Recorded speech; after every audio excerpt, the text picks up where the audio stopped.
na segunda carta aos Coríntios, capítulo 4.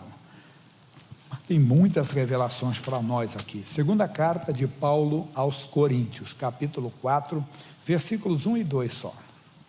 Lá tem boas mensagens. Pelo que, tendo este ministério, todos nós aqui recebemos um ministério. A palavra ministério quer dizer serviço. Todos nós recebemos um serviço, um ministério, que é da salvação da família. Essa semana eu estava estudando, meditando, naquele caso do carcereiro de Filipos. Aquele homem, entenda, ele teve um susto, ele era responsável de tomar conta de prisioneiros, de presos. Entre eles estava Paulo e Silas. Não que eles fossem criminosos, mas homens escrupulosos, homens avarentos, que exploravam uma moça, e simplesmente porque ela tinha um espírito de adivinhação. Quando o espírito foi expulso dela, então eles pararam com o lucro. Aí levaram Paulo e Silas até os pretores, chamados pretores, que eram os magistrados. E eles foram ali sumariamente julgados, foram açoitados com varas e foram trancados no cárcere. E o carcereiro recebeu a ordem que os guardasse com segurança. Então colocou eles no tronco amarrado, com corrente, acorrentados, e a porta fechada. Mas perto da meia-noite, Paulo e Silas oravam. E quando eles entenderam que Deus estava no controle, eles começaram a cantar. De repente sobreveio um tão grande terremoto que os alicerces do cárcere se moveram, as cadeias foram quebradas, as correntes, e as portas foram abertas. O carcereiro, quando viu aquilo, ele sabia que ele seria justiçado, ele seria condenado à morte. Então, antes que ele fosse condenado à morte, ele pegou a espada para se matar. Paulo disse: não faça isso, que estamos todos aqui, ninguém saiu, ninguém fugiu. Então ele, apavorado, diz, Atos capítulo 16, 30, olha só: e tirando-os para fora, diz: senhores, que é necessário que eu faça para me salvar? Veja que ele não falou nada, nenhuma referência à família. Olha o que ele está dizendo, que eu faça, o que eu tenho que fazer para me salvar? Mas aí o Paulo com Silas responderam assim, e eles disseram: crê no Senhor Jesus Cristo e serás salvo tu e a tua casa. Opa, não é só para você não, amigo, ele estava dizendo, é para a sua família também. E Paulo pregou a palavra e eles foram até batizados. Mas importa aqui que ele recebeu um ministério, você também. Na hora que você aceitou Jesus como Senhor e Salvador, você tem um ministério de trazer toda a sua família, colocar toda a sua família no altar de Deus, na salvação. Aí ele vai dizer a seguir, o quê? Ele diz, segundo a misericórdia que nos foi feita. Assim, nós estamos aqui não porque somos melhores do que alguém, porque a Bíblia diz que Deus amou quem? O mundo, não foi um grupo de pessoas, amou todos. Então, nós fomos alcançados por essa misericórdia, por essa graça, e pode ter a certeza que nós fomos alcançados porque alguém estava orando por nós, alguém estava intercedendo por nós. O próprio Paulo, que narra bem esse fato aqui, veja que ele se converteu depois daquele caso da morte de Estevão. Ele participou do apedrejamento, ele estava com todas as roupas, ou seja, ele tomou conta da roupa de todos estavam debaixo da sua autoridade, quando apedrejaram Estevão. E o Estevão, então, na hora da morte, disse: Senhor, não lhes imputes este pecado. Imputar é atribuir, quer dizer, não lhes atribuas este pecado. Dias depois, Paulo se converteu, mas eu estava pegando o livro de Romanos, capítulo 16, versículo 7, veja comigo: saudai a Andrônico e a Júnia, meus parentes e meus companheiros na prisão, os quais se distinguiram entre os apóstolos e que foram antes de mim em Cristo. Então Paulo teve duas pessoas da família que se converteram antes. É isso que eu quero falar. Você não sabe, às vezes alguém da família do seu marido se converteu e colocou você na oração, alguém da família da sua esposa, alguém da família da sua nora, verdade? Alguém da família do seu genro, alguém da família do seu cunhado, da sua cunhada. Na minha família foi assim. Na minha família eu contei que era mística. Minha família era aquela assim, de uma vela para Deus, outra para o diabo. Ia tudo quanto é lugar. Ensinava, era místico, ia aquela coisa toda. Mas eu tinha um cunhado, e casou com a minha irmã mais velha, a primogênita. A família dele toda era evangélica. E certamente eles intercederam por nós. Mas tem casos que às vezes não é nem parente, até amigo. Até pessoa que cima assim e cerca a pessoa com fé, cerca a pessoa com oração. Então nós estamos pela misericórdia, eles também serão alcançados pela misericórdia. Não fique dizendo, mas a família do meu marido é muito difícil, pastor Jaime. A família da minha mulher, aquele pessoal é um cão. Não. Pode ter certeza que assim como você foi alcançado, eles também serão. E às vezes, o que parece mais difícil torna mais fácil. Então você tem esse ministério, tem esse serviço, e é na misericórdia. Aí ele diz, e finalzinho do versículo, ele diz para nós assim, não desfalecemos, não podemos desanimar. Você não pode, tem que ficar até o final. A Bíblia diz ser fiel até quando? Até a morte. Não é só ser fiel ao Senhor, claro que é ao Senhor, mas fiel também o que Ele diz, fiel também na sua oração. Eu contei de uma senhora da Praça da Sé, não tinha igreja na São João ainda nessa época, estou nos 30 anos atrás. O marido dessa senhora era um profissional de mão cheia, um homem, entenda bem, mas que ia na igreja, mas não assistiu o culto, ficava só na porta da igreja. Ele bebia muito, muito mesmo. Ele falou assim, ô Germão, gosto muito de você, hein, Germão? Gosto muito de você, mas gostava de mim, mas não entrava na igreja, né? E nunca assistia a culto. Mas ela me contava a história dele. Até que um dia, como toda pessoa que está viva, um dia vai morrer, e ela morreu. Aí que ele bebeu mais ainda, né? A mulher que ele amava, né? Que cuidava dele, aí ele bebeu mais ainda, ele bebia e fumava muito também. Ele pegou um câncer no esôfago e ficou desenganado pelos médicos. Aí a filha dele que me contou, ele estava no hospital, cheio lá de acessos, né? E tudo isso para aquilo, e ele querendo tirar, nervoso, tiveram que amarrá-lo. Ele disse, não, eu quero morrer porque eu quero encontrar, vamos dizer que o nome dela fosse Maria, não é Maria só, não fictício, né? Eu quero encontrar Maria, eu quero encontrar Maria. E a filha dele chegou nessa hora, disse, papai, o senhor não vai encontrar a mamãe. Como é que eu não vou encontrar? Não, porque se o senhor morrer agora que o senhor está, o senhor não vai para o caminho que mamãe, o senhor não vai do caminho que mamãe entrou, que é Jesus. O senhor vai para a perdição eterna, ela foi para a salvação eterna. Ele parou assim, não, mas eu não quero. Então aí ela deu o plano da salvação, não lembro de todas as palavras, eu falei mais ou menos uns 30 anos. Ele aceitou Jesus, disse, pastor, logo depois ele morreu. Logo depois ele morreu. Irmão, não desfaleça, a sua oração não vai se perder. Ser fiel até o último dia que você ficar aqui. Depois que você for embora, Deus vai continuar a obra. Pode ter certeza. Vá declarando que a minha família, vai declarando, vamos dizer o nome do seu esposo, é José, o José é de Jesus. Mas pastor, José ele bebe, está amaldiçoado esse vício. José é de Jesus pela minha fé. A Bíblia diz que a fé chama à existência as coisas que não são, como se já fosse, Romanos 4,17. Então vai chamando a existência o seu filho, filha, genro, nora, neto, neta, pai, mãe, irmão, irmã, cunhado, cunhado, sobrinho, sobrinho, tio, tia, primo, prima, vai lá, amplia aí, vai, é um ministério que Deus lhe deu, você tem que fazer com amor esse ministério. Mas o Paulo vai dar um alerta, no 2, ele diz, antes, rejeitamos as coisas que por vergonha se ocultam. Tem alguma coisa na sua vida que se for descoberta, vai trazer vergonha? Pare com essa coisa.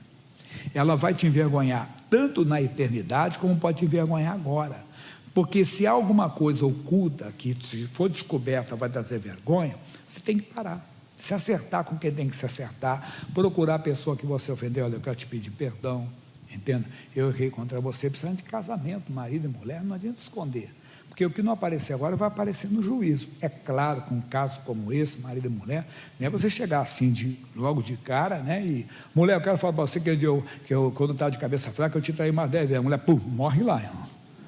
Não, você prepara, Deus vai preparar o caminho. Mas se foi época então que nem era de Jesus, não é nem para ficar citando muito, né? Entrando muito em detalhes, não. Mas o que eu quero explicar para você é isso: se tem alguma coisa que for descoberta, você tem que se acertar. Se subtraiu de alguma coisa, tem que acertar, porque o que não aparecer agora vai aparecer no juízo. E se eu mentir para você, não adianta eu chegar para Deus, Deus, você me perdoa que eu menti para aquele irmão, para aquela irmã. Não, eu tenho que chegar, irmão, eu faltei com a verdade, você me perdoa. Não adianta, porque isso vai me envergonhar. Daniel falou, o profeta, que muitos ressuscitarão para a vergonha eterna. Não faça isso. Vai aparecer no dia do juízo. Tem coisas que você não tem que falar nem com marido, nem com mulher, nem com ninguém, é só com Deus. Foram pensamentos. Deus sabe quando eu olho para uma pessoa, o que está no meu coração. Deus sabe também em você. Tentação pode vir, mas você fecha a porta aqui, não, está amarrado, eu sou de Jesus, sou morto para o pecado. Você tem que não dar lugar. Se deu lugar, se aceitou, tem que se acertar, porque senão, isso vai lhe trazer vergonha um dia. Então você tem que rejeitar essas coisas. Como eu falei na eternidade, também agora. O Salmo 66, versículo 18, diz: se eu atender a iniquidade no meu coração, o Senhor não me ouvirá. João 9,31 diz: Deus não ouve pecadores. Então vai chegar um dia que você vai precisar mesmo, vai ser a sua oração e não vai funcionar, você vai ser envergonhado. Isso aconteceu com o rei Saul. O rei, não precisa ler, 1 Samuel capítulo 28, versículos 4, 5 e 6. O Saul clamou a Deus e Deus não respondeu, nem por sonhos, nem por Urim, nem por profetas. Por quê? Porque tinha que se acertar, ele não queria Deus, ele queria a ajuda de Deus. Você um dia vai precisar da ajuda de Deus e vai passar vergonha, não vai ter. Cadê o Deus que me fez? Cadê o Deus da minha vida? Cadê o Deus da Bíblia? Ele não vai poder te ouvir. Então, tem alguma coisa que está oculta, que ninguém vê, mas se for descoberta vai te trazer vergonha, pare com isso logo. Mas, e ele diz o que para nós? Não andando com astúcia. Astúcia aqui, a palavra é esperteza, malandragem, é sim, sim, não, não. Quando eu falei do erro, se for falar para alguém, não fala meia verdade, fala toda a verdade. Não use de esperteza, porque o seu Deus é conhecedor de todas as coisas. Lá em Marcos 5,33, aquela mulher que teve uma hemorragia, ela foi curada, mas ela falou uma coisa para Jesus, assim, ó: então a mulher que sabia o que lhe tinha acontecido, temendo e tremendo, aproximou-se e prostou-se diante dele e disse-lhe o quê? Toda a verdade. Então não pode usar esperteza, falar toda a verdade, se abrir completamente e colocar a casa em ordem. Mas ele diz ainda: astúcia, nem falsificando a palavra de Deus, que a pessoa começa a procurar aquelas pessoas que pregam o que ela quer, quer dizer, pessoa que você sabe que não é bem aquilo, mas você quer aquilo. Paulo falou isso a Timóteo, 2 Timóteo 4,3, ele diz 2 Timóteo 4,3, olha o que ele disse lá: porque virá tempo que não sofrerão a sã doutrina, mas tendo comichão nos ouvidos, amontoarão para si doutores conforme as suas próprias concupiscências. Quer dizer, é o que ele quer, aí ele vai distorcer a palavra. Eu falei de manhã, parece cômico, mas é verdade. A pessoa diz assim: Salomão teve tantas mulheres, por que eu não posso ter mais uma? Pode ter, não. Nem nos pensamentos deixa entrar outra pessoa. O homem é marido de uma só mulher, a mulher de um só homem, até nos pensamentos. Se você deixar, você está atendendo a iniquidade no coração. Nunca ninguém mais, não faça isso. Então não procure um versículo da Bíblia para fundamentar o que você já sabe que é errado. Agora vem a parte mais forte da mensagem: o quê? E assim nos recomendamos a consciência de todo homem na presença de Deus. Paulo também, vamos voltar no Paulo, ele vai colocar ali 1 Timóteo 1,19. Olha o que ele diz: conservando a fé e a boa consciência. O que é a boa consciência? Você está sempre lembrando de um monte de coisa que você fez. Aí não é, entenda bem, acusação, é a boa consciência. Existe a má, existe a boa. A boa é isso. Veja o que Davi falou. Davi falou no Salmo 51, versículo 3. Ele diz assim, olha o que ele diz: porque eu conheço as minhas transgressões e o meu pecado está sempre diante de mim. Você está sempre lembrando do pecado. O que é isso? Esse é Deus mostrando para você. É o Espírito Santo te convencendo. É mostrando para você, de vez em quando você lembra daquilo. Claro, se foi algo que já foi resolvido, confessado a Deus e a quem você ofendeu, se você lembrar, aí não é Deus, aí não é a boa consciência, é a má, porque aí é o diabo. A Bíblia fala, Apocalipse 12:10, que o diabo é o acusador, o acusador de nossos irmãos, está lá, tá? Porque já o acusador de nossos irmãos é derribado, está vendo ali? Então, Deus não é acusador de ninguém. Quando Deus faz você lembrar de um erro, é como se ele falasse para você: ó, esse caso não foi resolvido, hein? Esse caso ainda existe, isso aí vai te prejudicar na eternidade, vai te prejudicar na oração, no julgamento, não só no julgamento final, como na oração. Toda oração é um julgamento, você vai ser envergonhado. Então existe essa boa consciência, que a pessoa vai lembrando, ela está sempre lembrando daquele fato, o pecado está sempre diante dela. Davi ainda entendeu bem do assunto no Salmo 32, versículo 4, ele disse assim: porque de dia e de noite a tua mão pesava sobre mim. Não é que de dia, não devo ficar pesando a mão, colocando acidente, uma porção de coisa, não. De dia e de noite, olha o que ele diz no final: o meu humor se tornou em sequidão de espinho. Deus sempre faz você lembrar daquilo para você se acertar, não é te acusando, repito, ele não é acusador, acusador é o diabo. Quando é que vem a acusação? Quando você já resolveu o assunto, já pediu perdão a quem tinha que pedir, e aí você lembra daquilo, pastor, aquilo sempre, isso é o diabo. Você tem que falar alto e forte: Satanás, eu sou lavado, no seu caso, senhora, lavada no sangue de Jesus, cai fora. Não aceita acusação não, porque pecado confessado é pecado o quê? Inexistente, ele não existe mais. Se foi confessado a Deus e a quem você ofendeu, se for o caso. Se foi só pensamento, você falou já com Deus, está resolvido. Não deixe o diabo te acusar. Agora, a boa consciência, volta no Timóteo lá, 1,19, que ele está falando aqui para nós: conservando a fé e a boa consciência, rejeitando a qual alguns fizeram naufrágio na fé. Eles não aceitaram a advertência que Deus dava na consciência deles. Na consciência, que não é só a mente, não, é principalmente o coração. Kenneth Hagin, já é falecido, ele escreveu um livro dizendo: ouça o seu coração. Mas o coração do homem não é enganoso? Não, é que Deus fala ao seu coração. Deus fala ao coração, você tem que ficar atento. Então vem aquela lembrança, repito, se é coisa que já foi resolvida, não é Deus. Deus não lembrará dos seus pecados, é o diabo. Se alguém for conversar contigo e quiser lembrar, é alguém usado pelo diabo. Amigo, você quer ser usado pelo diabo? O que você está falando, o meu Deus não lembra mais. Você quer lembrar? Eu sou uma pessoa lavada no sangue de Jesus. Eu falei isso para um homem uma vez. Ele disse que ele tinha vergonha de ir na igreja dele, porque tinha errado. As pessoas vão ficar me olhando. Se alguém te olhar, manda a pessoa te olhar nos olhos e fala assim: olha para mim, eu sou lavado no sangue de Jesus. Pronto, acabou. Se houve confissão, acabou. O que eu estou falando é quando não houve confissão, aí é Deus, não é o diabo. O diabo é quando já foi confessado, não existe, e ele te acusa. Coloca isso no coração. Volta lá na segunda aos Coríntios 4:2. Vamos terminar. Aí ele diz então: e assim nos recomendamos a consciência de todo homem na presença de Deus, pela manifestação da verdade. Pela manifestação da verdade, porque só a verdade que liberta, irmão. O Senhor Jesus chegou a dizer: eu sou a verdade. Eu gosto muito de fazer, às vezes, esse paralelo dos três principais, vamos dizer assim, homens da filosofia, ou pelo menos os chamados mestres da filosofia, seguindo até a ordem cronológica de Sócrates, Platão e Aristóteles. Todos eles procuravam o quê? A verdade. Qualquer um, você vê, todo filósofo ele procurava a verdade. Jesus disse: eu sou a verdade. E eles não querem. Os homens não querem. Ah, mas a tua veio antes e tudo. Não, estou falando no geral. Quer dizer, muitos estão procurando a verdade. Jesus disse: eu sou a verdade. Então, se você quer resolver alguma coisa com Deus, sempre trabalhe com a verdade. Deus nunca vai estar na mentira, sempre com a verdade. Aí você vai vencer. Então, vamos recapitular. Deus lhe deu um ministério. O ministério que é pela graça, que é pela misericórdia, fique firme, não desfaleça. O ministério é trazer toda a família, tem que ser valente. Quando é que eu cumpro esse ministério? Até a morte. Porque quando você já estiver velhinho, tem os netos, tem os bisnetos, e você continua. O dia que você foi, a sua oração continua valendo, como a oração daquela irmã da Praça da Sé.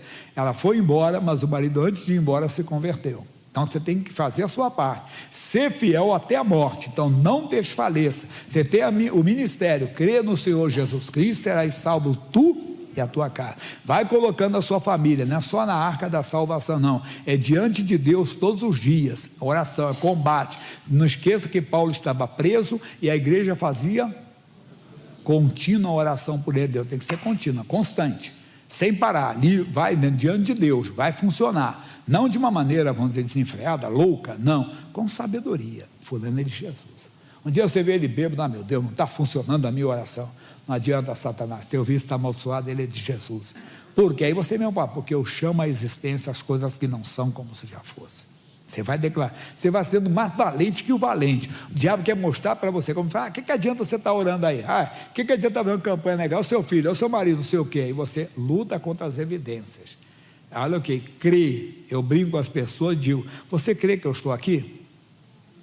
Você não precisa crer, você está me vendo. Então crê, isso é lutar contra as evidências, contra os fatos. Não, é de Jesus, ela é de Jesus, é o ministério que Deus lhe deu. Mas antes, veja, quando você está em batalha espiritual, em guerra, que não tenha nada que venha te condenar.